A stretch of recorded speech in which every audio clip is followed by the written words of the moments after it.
Hi all, അസ്സലാമലൈക്കും. Welcome back to Silnas kitchen. ഇന്നത്തെ recipe നല്ലൊരു വെറൈറ്റി ടേസ്റ്റി ആയിട്ടുള്ള അടിപൊളി ഈവനിങ് സ്നാക്സിൻ്റെ റെസിപ്പിയാണ്. റവ കൊണ്ടാണ് ഇത് തയ്യാറാക്കി എടുത്തിട്ടുള്ളത്. നല്ല സിമ്പിൾ ആയിട്ടുള്ള അടിപൊളി ടേസ്റ്റി ആയിട്ടുള്ള ഒരു പലഹാരമാണ്. പുറമേ നല്ല മൊരുമൊരാന്നിരിക്കുന്ന, അകം നല്ല സോഫ്റ്റ് ആയിട്ടിരിക്കുന്ന ഒരു അടിപൊളി പലഹാരമാണ്. എന്തായാലും നിങ്ങൾക്ക് എല്ലാവർക്കും ഇഷ്ടാവും. അതുകൊണ്ട് തന്നെ വീഡിയോ സ്കിപ്പ് ചെയ്യാതെ മുഴുവനായിട്ടൊന്ന് കണ്ടു നോക്കണേ. റെസിപ്പിയിലോട്ട് കിടക്കുന്നതിന് മുമ്പായി സിൽനാസ് കിച്ചൺ ചാനൽ ആദ്യമായിട്ട് കാണുന്നവരാണെങ്കിൽ പ്ലീസ് ഒന്ന് സബ്സ്ക്രൈബ് ചെയ്തേക്കണേ. ഒപ്പം തന്നെ ഈ വീഡിയോസ് നിങ്ങൾക്ക് ഇഷ്ടപ്പെടുകയാണെങ്കിൽ ഒരു ലൈക്ക് ചെയ്ത് ഷെയർ ചെയ്ത് സപ്പോർട്ട് ചെയ്യാനും മറക്കരുത്. ഇനി നമുക്ക് ഇതെങ്ങനെയാണ് തയ്യാറാക്കുന്നതെന്ന് നോക്കാം. ഇതിനായി ആദ്യം തന്നെ സ്റ്റവിലേക്ക് ഒരു പാൻ വെച്ച് കൊടുത്ത് ഫ്ലെയിം ഓൺ ആക്കി കൊടുത്തിട്ടുണ്ട്. ഇതിലേക്ക് 250 ml കപ്പിൻ്റെ അളവിൽ 2 കപ്പ് വെള്ളം ഒഴിച്ചു കൊടുക്കാം. ഈ വെള്ളം ഇനി നല്ല പോലെ ഒന്ന് തിളച്ച് വരട്ടെ. പെട്ടെന്ന് തിളച്ച് വരാൻ വേണ്ടിയിട്ട് ഞാനിതുപോലെ ഹൈ ഫ്ലെയിമിൽ ഇട്ട് കൊടുത്തിട്ട് അടച്ചു വെച്ചിട്ടാണ് വെച്ചിരിക്കുന്നത്. ഇപ്പോൾ ഈ ഒരു വെള്ളം നല്ല പോലെ തിളച്ച് വന്നിട്ടുണ്ട്. ഇനി നമുക്ക് ഇതിലേക്ക് ആവശ്യത്തിനുള്ള ഉപ്പിട്ട് കൊടുക്കാം. ഇനി ഇതിലേക്ക് 1 സ്പൂണോളം ഓയിലാണ് ഒഴിച്ചു കൊടുക്കുന്നത്. മണമില്ലാത്ത ഏത് ഓയിലായിരുന്നാലും കുഴപ്പമില്ല. ഇനി അടുത്തതായിട്ട് ഇത് ലോ ഫ്ലെയിമിൽ ഇട്ട് കൊടുത്തതിന് ശേഷം ഇതിലേക്ക് ഇനി റവ ഇട്ട് കൊടുക്കാം. ഞാനിവിടെ വറുത്ത റവയാണ് ഇട്ട് കൊടുത്തിട്ടുള്ളത്. ആദ്യം പകുതിയാണ് ഇട്ട് കൊടുക്കുന്നത്. അതായത് 250 ml കപ്പിൻ്റെ അളവിൽ 1 കപ്പ് റവ എടുത്തിട്ട് അതിൻ്റെ പകുതി ഇട്ട് കൊടുത്തു. എന്നിട്ട് ഇത് നല്ല പോലെ ഒന്ന് ഇളക്കി കൊടുത്തതിന് ശേഷം പിന്നെ അടുത്ത ബാക്കി കൂടെ ഇട്ട് കൊടുത്തിട്ട് ഇത് നന്നായിട്ടൊന്ന് ഇളക്കി കൊടുക്കുന്നുണ്ട്. കൈവിടാതെ ലോ ഫ്ലെയിമിൽ ഇട്ട് കൊടുത്ത് നല്ല പോലെ ഇളക്കി കൊടുക്കുന്നതിനോടൊപ്പം ഇത് നന്നായിട്ട് വെന്ത് കിട്ടുകയും ചെയ്യും. ഇതുപോലെ ഘട്ടം ഘട്ടമായിട്ട് റവ ഇട്ട് കൊടുത്തിട്ട് ഇത് വേവിച്ചെടുക്കുക. എന്നാലേ കറക്റ്റ് പരുവത്തിന് കിട്ടുള്ളൂ. അല്ലാന്നുണ്ടെങ്കിൽ ഒന്നിച്ച് കട്ടയായി പോവും.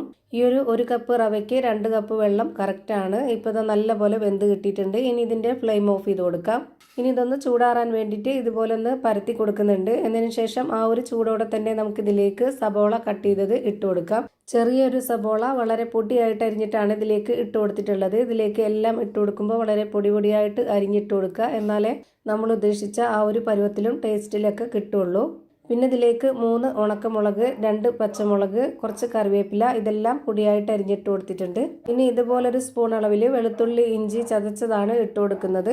ഈ റവ മാത്രമാകുമ്പോൾ നമ്മുടെ പലഹാരം നല്ല സോഫ്റ്റ് ആയിട്ടിരിക്കും. അതിൻ്റെ കൂടെ ഒന്ന് ക്രിസ്പി ആയിട്ട് പുറം ഭാഗം കിട്ടാനായിട്ടാണ് ഇതുപോലെ അരിപ്പൊടി ഇട്ട് കൊടുക്കുന്നത്. അരിപ്പൊടി ഒരുപാട് ഇട്ട് കൊടുത്താൽ ഹാർഡായി പോവും. അപ്പോൾ അതുകൊണ്ട് നമ്മൾ ഇതിലേക്ക് 1/2 കപ്പ് അളവിൽ വറുത്ത അരിപ്പൊടി കൂടെ ഇട്ട് കൊടുക്കുന്നുണ്ട്. ഈ ഒരു 1/2 കപ്പ് അളവിലുള്ള അരിപ്പൊടിയാണ് ഇതിലേക്ക് കറക്റ്റ് ആയിട്ടുള്ളത്. ഇനി ഇതിലേക്ക് 1 സ്പൂൺ അളവിൽ മുളക് പൊടി, ചിക്കൻ മസാലപ്പൊടി, ഒരു നുള്ള് മഞ്ഞൾപ്പൊടി, പെരിഞ്ജീരകപ്പൊടി, ഗരം മസാലപ്പൊടി, ആവശ്യത്തിനുള്ള ഉപ്പ് നമ്മൾ നേരത്തെ ഇട്ട് കൊടുത്തിട്ടുള്ളതാണ്. അത് പോരാതെ വന്നതുകൊണ്ടാണ് കുറച്ചുകൂടെ ഇട്ട് കൊടുത്തിട്ടുള്ളത്. ഇനി ഇതിലേക്ക് ഒട്ടും തന്നെ വെള്ളത്തിൻ്റെ ആവശ്യമില്ല. ഈ ഒരു റവയുടെ ആ ഒരു നനവോട് കൂടി തന്നെ നമുക്കിത് നല്ല പോലെ ഒന്ന് കുഴച്ചിട്ടെടുക്കാം. ഇതുപോലെ കുഴച്ചെടുക്കണമെന്നുണ്ടെങ്കിൽ ഒരുപാട് അങ്ങ് തണുത്തു പോകാൻ വേണ്ടിയിട്ട് വെയിറ്റ് ചെയ്യരുത്. ആ ഒരു ചൂടോടെ തന്നെ കുഴച്ചെടുക്കുക. കൈ പൊള്ളുന്നുണ്ടെന്നുണ്ടെങ്കിൽ കൈ ഒന്ന് വെള്ളത്തിൽ മുക്കിയെടുക്കുക. എന്നിട്ട് ഇതുപോലെ നന്നായിട്ടൊന്ന് കുഴച്ചെടുക്കണം. അപ്പോൾ നല്ല സോഫ്റ്റായിട്ടും സ്മൂത്തായിട്ടും ഈ മാവ് റെഡിയായി കിട്ടും. ഇപ്പോൾ ഇതാ ഞാനിവിടെ നല്ല പോലെ കുഴച്ചെടുത്തിട്ടുണ്ട്. ഇനി നമ്മുടെ കയ്യിൽ കുറച്ച് ഓയിലൊന്ന് തടവി കൊടുക്കുക. എന്നതിന് ശേഷം ഇതിൽ നിന്ന് കുറച്ച് മാവ് എടുത്തിട്ട് നമുക്ക് ഇഷ്ടമുള്ള വലിപ്പത്തിൽ ഷേപ്പിലൊക്കെ റെഡിയാക്കി എടുക്കാവുന്നതാണ്. ഞാനിവിടെ ഒരു വടയുടെ ഷേപ്പിലാണ് ഇത് റെഡിയാക്കി എടുക്കുന്നത്. വളരെ കുറച്ച് മാവാണ് എടുത്തിട്ടുള്ളത്. ചെറിയ വടയുടെ ഷേപ്പിലാണ് ഞാനിപ്പോൾ ഇവിടെ റെഡിയാക്കി എടുക്കുന്നത്. ഇങ്ങനെ ആകുമ്പോൾ കാണാനും നല്ല ഭംഗി ഉണ്ടാവും. അതുപോലെ തന്നെ വേവാനൊക്കെ നല്ല എളുപ്പമായിരിക്കും. അതൊക്കെ പെട്ടെന്ന് വെന്ത് കിട്ടും. ഭയങ്കര സിമ്പിളാണ് ഇത് തയ്യാറാക്കി എടുക്കാനായിട്ട്. നമ്മുടെ വീട്ടിൽ പെട്ടെന്നൊരു ഗസ്റ്റ് വരുന്നുണ്ടെങ്കിലൊക്കെ ചെയ്തു കൊടുക്കാനായിട്ട് പറ്റുന്ന നല്ല എളുപ്പത്തിലുള്ള ഒരു അടിപൊളി പലഹാരമാണ്. ഇപ്പോൾ ഞാനിവിടെ ഒരെണ്ണം ചെയ്തിട്ടുണ്ട്. ഇതേപോലെ തന്നെ ഒന്നുകൂടെ ചെയ്ത് കാണിക്കുന്നുണ്ട്. ഇപ്പോൾ ഇത് കാണുമ്പോൾ തന്നെ നിങ്ങൾക്ക് അറിയാൻ പറ്റും നല്ല ഭംഗിയായിട്ടുണ്ട്. ഇതേപോലെ തന്നെ എല്ലാം ചെയ്ത് ഒരു പാത്രത്തിലേക്ക് മാറ്റിയിട്ടുണ്ട്. ഇനി നമുക്കിത് ഫ്രൈ ചെയ്തെടുക്കാം. അതിനായിട്ട് സ്റ്റവിലേക്ക് ഒരു പാൻ വെച്ച് കൊടുത്ത് ഫ്ലെയിം ഓൺ ആക്കി കൊടുത്തിട്ടുണ്ട്. ഇനി ഇതിലേക്ക് ഓയിലാണ് ഒഴിച്ചു കൊടുക്കുന്നത്. ഈ ഓയിൽ നല്ല പോലെ ഒന്ന് ചൂടായി വന്നതിന് ശേഷം ഒരു മീഡിയം ഫ്ലെയിമിലേക്ക് ഇട്ട് കൊടുത്തിട്ട് ഇതിലേക്ക് ഓരോന്നോരോന്നായിട്ട് ഇട്ട് കൊടുക്കാം. ഒരു 5 മിനിറ്റ് നേരം ഒരു ഭാഗം വെന്തതിന് ശേഷം പിന്നീട് നമുക്ക് തിരിച്ചിട്ട് കൊടുക്കാവുന്നതാണ്. ഇപ്പോൾ ഇതിൻ്റെ ഒരു സൈഡ് വെന്ത് കിട്ടിയിട്ടുണ്ട്. ഇനി നമുക്ക് ഇതൊന്ന് തിരിച്ചിട്ട് കൊടുക്കാം. തിരിച്ചിട്ട് കൊടുത്തതിന് ശേഷം ആ ഒരു ഭാഗം കൂടി ഒരു 2 മിനിറ്റ് നേരം വേവിച്ചെടുക്കാം. ഈ ഒരു മീഡിയം ഫ്ലെയിമിൽ തന്നെ നമ്മൾ എത്ര എണ്ണയാണോ ഫ്രൈ ചെയ്തെടുക്കുന്നത് അത്രയും സമയം വരെ ഈ ഒരു മീഡിയം ഫ്ലെയിമിൽ തന്നെ വെച്ചിരിക്കുക. എന്നാലാണ് എല്ലാം ഒരുപോലെ റെഡിയായി കിട്ടുള്ളൂ. ഇപ്പോൾ ഇതാ തിരിച്ചു മറിച്ചൊക്കെ ഇട്ട് കൊടുത്തിട്ട് നന്നായിട്ട് വേവിച്ചെടുത്തിട്ടുണ്ട്. ഇനി നമുക്കിത് എണ്ണയിൽ നിന്ന് കോരി മാറ്റാം. ഇപ്പോൾ ഇതാ നല്ല ടേസ്റ്റി ആയിട്ടുള്ള നല്ല മൊരാന്നിരിക്കുന്ന റവ കൊണ്ടുള്ള ഒരു അടിപൊളി ടേസ്റ്റി ആയിട്ടുള്ളൊരു വട റെഡിയായി കിട്ടിയിട്ടുണ്ട്. ഇതുപോലെ തന്നെ എല്ലാം ഫ്രൈ ചെയ്ത് ഒരു പാത്രത്തിലേക്ക് മാറ്റിയിട്ടുണ്ട്.